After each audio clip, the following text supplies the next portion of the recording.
Welcome to the second edition of the Fantasy Football Goon podcast. I'm the Goon, Joe Mandel, and with me is my buddy Steve. Welcome, Steve. Great to be back, Joe. I love how corny that sounds. Yeah. But hey, it's a podcast. What are you going to do? Yeah. Well, man, week one's in the books. Week two coming. Week two's coming up, man. How'd your teams do in week one, buddy? I don't know. Receivers took a dump. Matt Forte had a great week. Yeah. Can stick with that, but for now. That question was kind of, I knew the answer to it already. I just kind of wanted to see what Steve would say. Steve didn't win in week one, but I did. But that kind of leads us into our first portion of the podcast this week, talking about week one disappointments. Oof. I know you had a few of them on your squad, Steve. Every receiver. Who is the one receiver that you were really, really upset with? Well, the one receiver I think everyone's going to be upset with, Sammy Watkins, man. No targets in that game. He just, man, nothing. He put up a big old goose egg. Yeah, that really screwed me, and I'm sure many others. Yeah, fantasy owners across the board were not very happy with Sammy Watkins this week. Or you could also blame it on Tyrod Taylor for not targeting him. Yeah. Well, I mean, there's no reason to drop him yet or anything, even consider that. But, I mean, it's just they were up against a tough defense this week, and I guess it was expected he would have put some points on the board, but, who knows? It's a long season. I have not lost faith in Sammy Watkins. Absolutely not. Another big disappointment from week one. Another big name receiver, a first, second round receiver, in Calvin Johnson. Calvin Johnson, man, 5 points in week one. That's just terrible. Yeah, I mean, he had the lowest amount of targets he's had for, I think it was 2 or 3 seasons. It's been a while since he's had that low of a fantasy score in a week. To be fair, I think Calvin's going to be fine, but yeah, no concern there. Give him some time. I mean, he's one of the best receivers in the game. Stafford's just going to throw the ball up and make him go get it. So. Yeah, the same thing with Andre Johnson. He's just got to get in the groove with Andrew Luck there in Indy. Yeah, but I'm going to play a little devil's advocate. I mean, he looked old and tired in that game. He did. But I think he's still got this year in him, I think, at least. And he's going to put up some good points in the coming weeks, I think. Yeah, I mean, I don't think he's done with by any means. And especially with the injury to T.Y. Hilton. Word is now that he's expected to play. But from an interview I heard with T.Y. Hilton, he's not feeling great right now. So I think if he plays, it'll be more in a kind of a decoy kind of role. Yeah, and that definitely opens things up for Andre. So, I mean, I'd look for him to put up some more points in the coming weeks. Yeah, but it's also worth noting that you know who the Colts are playing this week. Looks like they're playing the Jets, maybe. Yeah, and you know who the number one corner is for the Jets? Yeah. Yeah. It looks like, depending if T.Y. plays or not, Andre could be on Revis Island this weekend. He could be, yeah. I mean, if T.Y. plays, then maybe not, but it's not sounding likely T.Y. plays. Well, those two things mixed together make me love Donte Moncrief this week. Yeah. For a guy that a lot of people didn't even have on their boards at all, he went undrafted in the majority of leagues. He had 11 targets last week. Yeah, he looked great last week. He did. He looked great, and with 11 targets, it tells you that Andrew Luck trusts him. Yeah. So, and Donte Moncrief, go get him.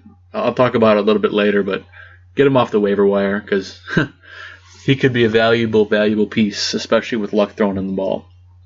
Yeah, and again, going back to Johnson, depending on which way his play swings, definitely is going to value Moncrief one way or the other. Oh, absolutely. I mean, if he looks sluggish and old, then yeah, Moncrief's going to pounce. Either way, Moncrief's going to be great. It just depends on how much opportunity he's going to have to go beyond that. Yeah, I mean, and speaking of disappointments on the Colts, they had another big underperformer in Frank Gore. Yeah. Only ran for 31 yards, 2 catches out of the backfield for no receiving yards. Yeah, he was not looking good this week. I mean, I realize Buffalo's got one of the best run defenses in football, so I'm not going to hold that against them too much.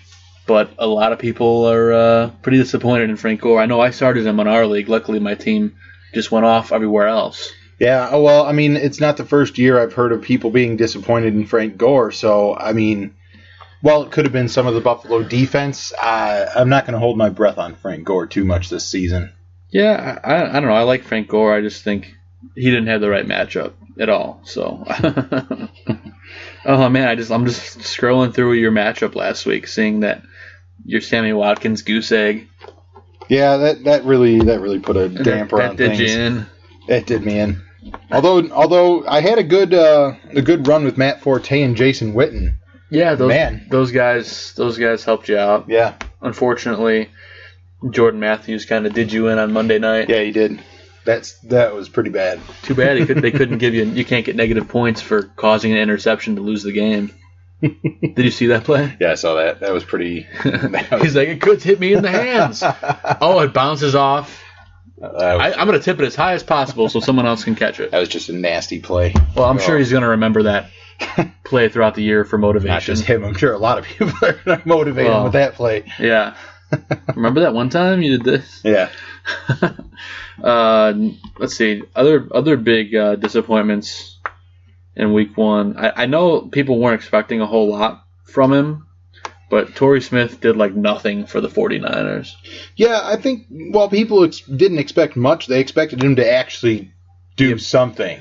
Yeah, I thought he was going to be a part of that offense. I mean, I realized that there was a lot of running in that game. I know Carlos Hyde went off like a monster, but Torrey Smith looked like an afterthought in that game. Well, I mean, if you look at anyone else on the 49ers last week for that matter, I mean, Colin Kaepernick only put up 10 points and Vernon Davis only put up 7. So, I mean, you're not looking at an offense that really did a ton of anything last week. So, this is true. They really didn't. No. So I know it's a little bit early, but I dropped Torrey Smith in a few leagues. I'm not surprised. I mean, I'm toying around dropping Kaepernick as my backup. You know, it's more, I don't think the 49ers are going to do much this year. Well, they looked really good against the Vikings. Their defense looked surprisingly good, although I do not expect that to continue. No. Because Minnesota looked pretty terrible as well. Yeah, that's nothing new, but, you know, I'm going to see where it goes with Kaepernick for now. Week one, give it a time. I mean, there's so many quarterbacks in the league. You'll figure it out. With Russell Wilson as your starter, I think you're probably okay. Yeah, I'm not too concerned. I just need someone for the bye week fill-in, and that's about it. So now we talked about the week one duds, but let's talk about week one studs. Guys that just probably won you your game. And I'm just going to toot my own horn here a little bit because you remember my wide receiver rankings from last week, Steve? Yes, I do. Who did I have ranked as number one?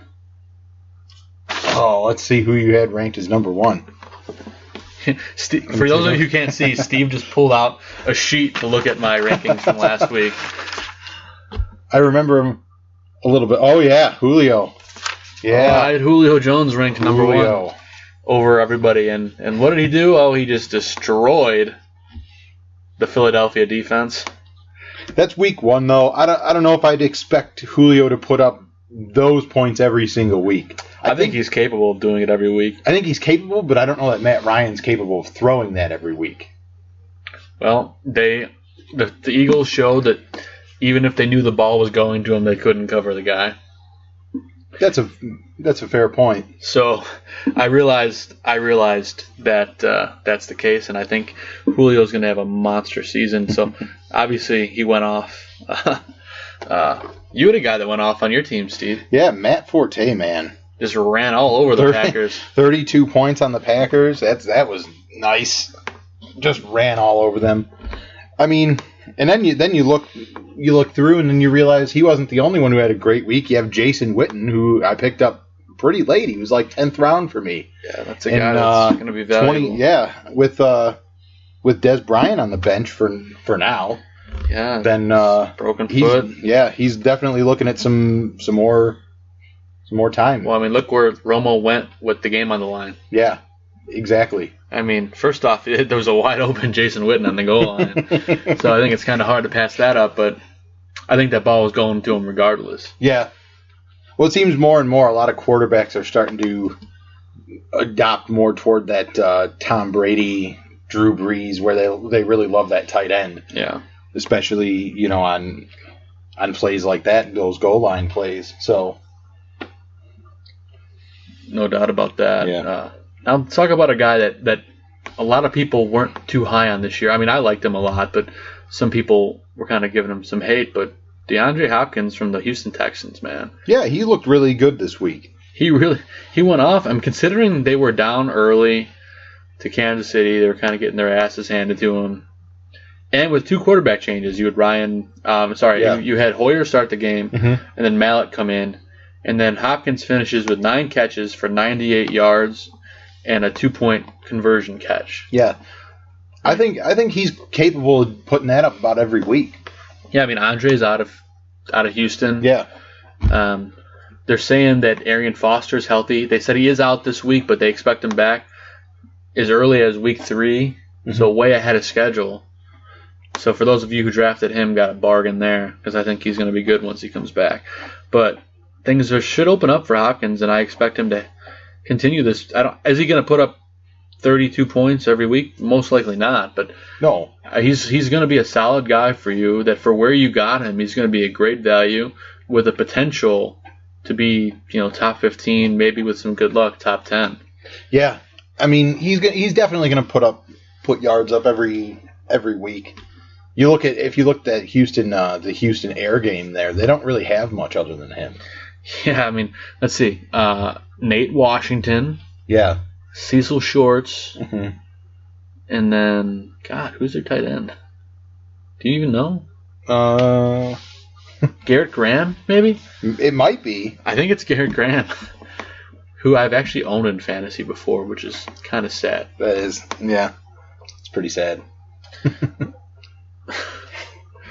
Unbelievable. But other studs. Man, how is this escaping my head? Obviously Gronk went off, but that's not really a surprise. Yeah, I mean, a lot of the guys everyone expected to go off did, so I don't know if it's worth throwing any of them out there. I mean, if you want to look towards studs for defense, you're talking about like the Rams. Man. Yeah, the Rams defense put up a lot of points. They put up a lot of points. I mean, they may not have looked that great at some points in the game. Seattle. But, yeah. I mean, I know Jimmy Graham had a pretty good game, but he could have had a much better game. Yeah. They covered him, I would say, pretty well. Well, I mean, sometimes, depending on where you draft your defense, you're not looking at much more than 10 points a game. So in my eyes, anyone who can put up consistently more than that is pretty darn good. Yeah. And we're gonna go with one more week 1 stud. While he may not have put up crazy amount of points, I think he proved that he should be started every week. Amir Abdullah from Detroit put up a heck of a game against San Diego. Yeah, he did. In very limited touches, he had 50 rush yards, 1 touchdown, and then look at this, 4 catches out of the backfield for 44 yards. Yeah, that's definitely good to see on your running back. At least if you're in PPR league. I mean, he's a must-own in PPR, and I think he's a must-own in all leagues right now. I would start him over Joique Bell because Joique Bell, in my opinion, is terrible. Yeah, he's not that great. I took him as another late rounder just to have on the bench, and so far it's not looking too good for him. I mean, consider he's on paper he's ahead of Abdullah on the depth chart, but I expect that to change. Yeah, that's probably not going to last very long. I'd imagine after another game or two, you're going to see him starting more over Bell, and pretty soon the depth chart's going to get reworked. Yeah, for sure. But so far we covered week 1 disappointments and week 1 studs. Let's talk a little bit about the waiver wire, guys that are going to provide you with tons of opportunity that you can probably get in most leagues. So anyone off the bat, Steve, strike you as someone that you should be targeting this week? I haven't really looked at the waiver wire yet. Really? Well, you were telling me about a tight end that you thought might be available in some leagues. Well, if Jason Witten didn't get drafted, obviously you pick him up immediately, but this is true. And there's one other tight end that's available in way too many leagues right now. Tyler Eifert, man. Tyler Eifert, yeah. He just went off. 2 touchdowns, over 100 yards. If he's on your waiver wire, guys, you should have picked him up already. But if for some reason you log on and he's still there, if your tight end is not Gronk or Kelsey or Jimmy Graham, drop them for him because Eifert's going to be a huge part of that passing attack in Cincinnati. Yeah, he will. And Dalton looked his way all day long. Yeah, he kept just going back to him. And, I mean, when you're talking about who's going to put up fantasy points consistently every week, that's the guy. That's the guy you want. Big old man in the middle. In our league, Steve, I'm so greedy. I have Kelsey. And then I was looking the waiver wire, and I'm like, how is Eifert still there? So I have Eifert, and I have Kelsey. Yeah. I feel like I'm going to have some trade bait in a few weeks. You will for sure. So that's good news for me. Other waiver wire guys, a guy that I'm really high on, like super high on, is Brandon Coleman from the Saints. Yeah, he's definitely... You're probably looking at more points than Marcus Colston from him. Yeah, I mean, and it looks like he's overtaken the number 2 spot from Colston.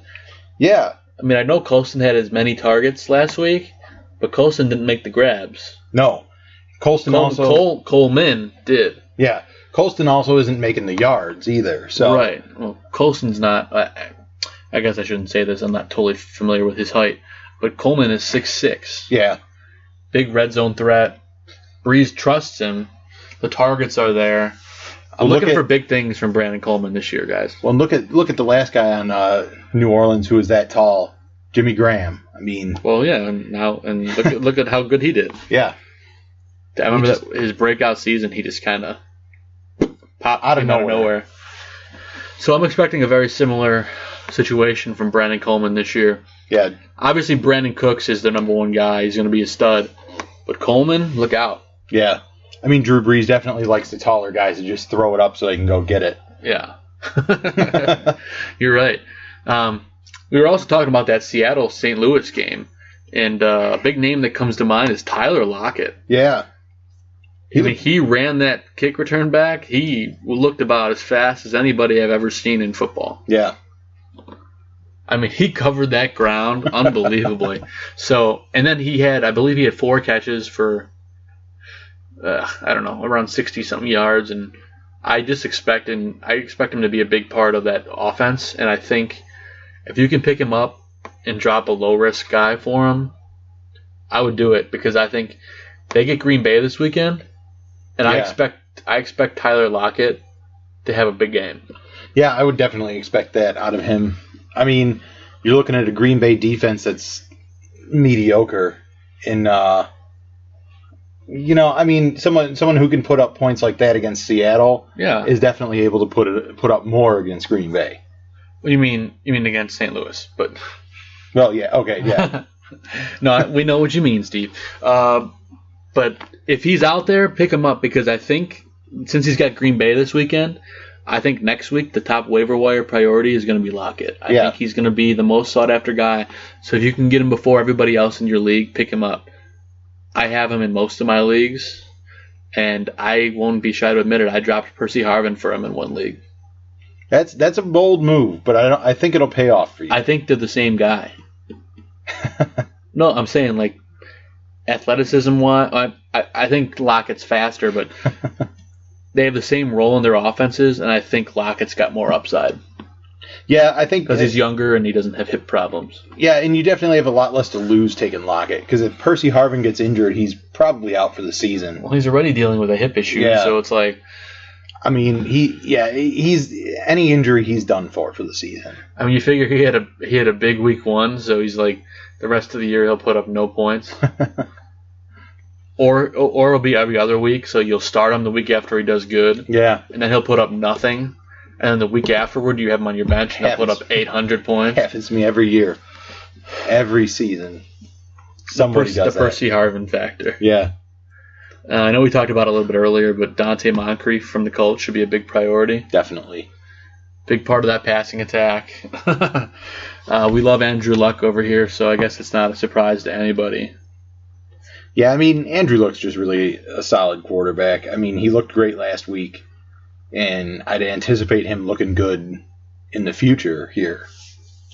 Well, yeah, I mean, the guy's got the ability to be the best quarterback in football, week in and week out. A lot of people picked up Chris Johnson this week because Andre Ellington's out in Arizona, and he's going to be starting, but he's terrible. He's a terrible running back. Yeah, he hasn't started in how long? Oh, jeez, I don't even know if did he play last year? I mean, that's how long it's been since I've seen him play. I don't even remember. I don't remember the last time he played. Yeah. So we don't love Chris Johnson, but if you're in desperation, he is starting against a terrible Bears run defense. Just an awful defense there. So, I mean, if you're in desperation mode, go for it. I'm not loving it, though. It's possible he could put up a monster amount of points against the Bears, but after that game, I wouldn't anticipate him doing much unless the matchup's really in his favor. Yeah, and then, and when there's much better guys out there, like, I'd rather take Danny Woodhead. I mean, Danny Woodhead absolutely. got a lot of touches. He was the red zone guy. He was catching balls out of the backfield. I mean, he was a big part of that offense. I love Danny Woodhead. I would take him over a lot of guys. I'd take him over a lot of guys, too. I mean, when you're looking at, if you're going back to the Chris Johnson, I mean, if you're talking about, well, should I pick him up or should I pick somebody else up? It's almost, there's a lot of people that would be a better pickup than Chris Johnson at this point. I think anybody out there. Yeah. I think I'd rather take you than Chris Johnson. That'd be a sight, but... You'd look cool with dreads. Yeah, I'm sure. Also, you got guys like Marcus Mariota who had a really nice day.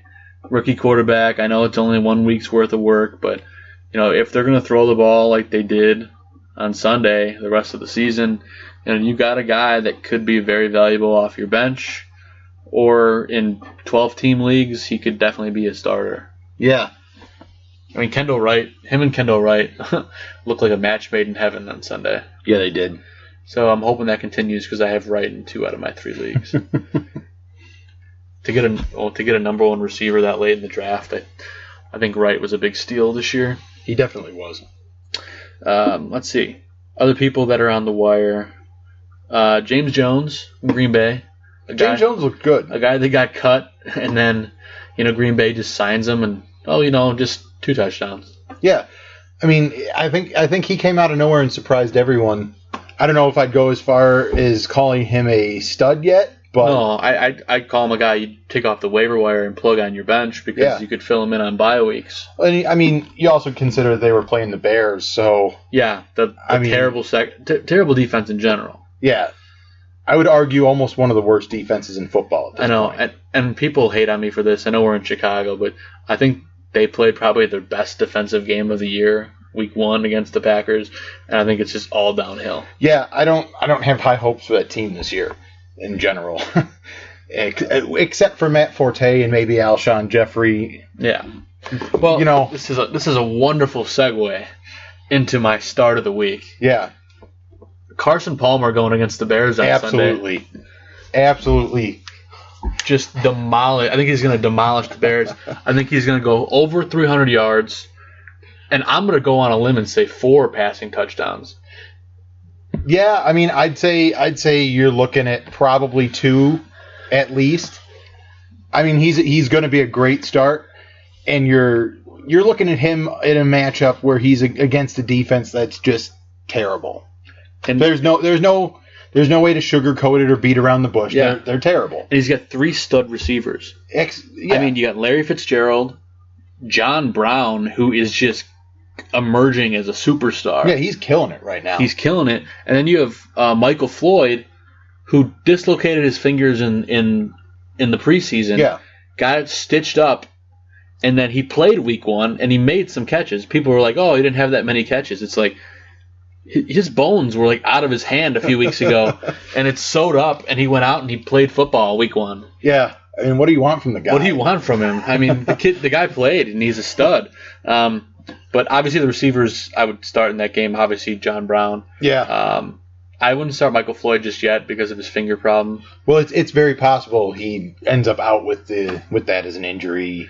Yeah, I mean, he could aggravate it, but so far he's supposed to play. But I'd start Larry Fitzgerald and John Brown this week. I have no problem with starting either one of those guys. And I love Carson Palmer. This week I actually started playing weekly fantasy games for the first time just to try it out. Yeah, how's that going for you? Last week I got a free entry. I didn't put any money in myself. Yeah. I got a free entry on FanDuel. Mm-hmm. So I got it for just the Monday night games. Mm-hmm. So I get to pick players from both games since there was a doubleheader. Yeah. And there's 500 entrants, and the top 250 won $2. Mm-hmm. So, I was lucky enough to put Carlos Hyde on my team, and and then obviously Julio Jones, and a couple of good picks. I had Jordan Matthews, so my team ended up finishing 76th. That's not bad. Yeah, so I won $2. So now I'm in big tournaments this week, so we're gonna see how it goes. But and I got a free entry into DraftKings as well this week. Oh, nice. So both leagues. Guess who my quarterback is? Carson Palmer. Yeah. I don't see how you don't start Palmer this week in any way. I mean, he's among all the options. He's one of the cheaper ones for a guy that's going to have a great matchup and probably put up a lot of points. I mean, I don't see any situation unless their entire offense ends up injured somehow. I don't see any situation in which Arizona doesn't just keep marching the ball down the field for touchdowns. Yeah, I mean, if the Bears win, I'd be so surprised. I mean, I would have loved it if the Bears could take a lead because Palmer would just keep throwing the ball. But yeah. Not to mention they don't have a lot of guys. They don't have healthy guys to run really. No. I mean, they have Chris Johnson, and then I think David Johnson is the other guy. Yeah. But he's good too, so I wouldn't be surprised if he overtook Johnson at some point because eventually Chris Johnson is going to be terrible. Yeah, I mean, I don't. If you're looking at Chris Johnson this week. He might look good against the Bears, the Bears front line, but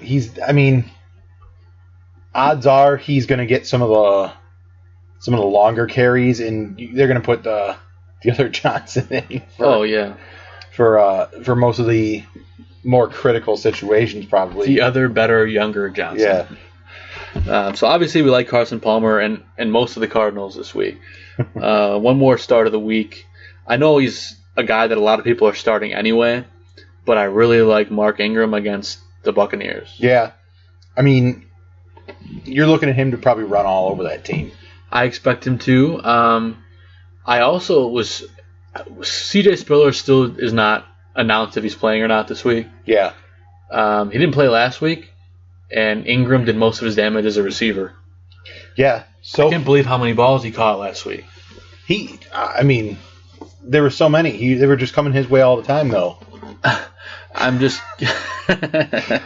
sorry. It just sounded funny the way that came out. Yeah. He loves balls coming his way. Oh. Sorry, I went there, guys. But no, Mark Ingram just demolishing things out of that backfield. Obviously, he couldn't get the run game going that good last week against Buffalo. Well, but then they were against Buffalo, and then he just started catching... Oh, wait, no, they weren't against Buffalo. Oh wait, no. God, why can't I remember? Wait, that was... Oh, no, I can't remember either. I'm a terrible host. I should know who they played last week. Yeah. Get it down, man. Oh, I have a sheet right in front of me. You think I would look at it? That'd be nice. Why would you do that? I should look. Yeah, well, I have it. Well, I'm terrible. The sheet I have in front of me doesn't have that information because I am...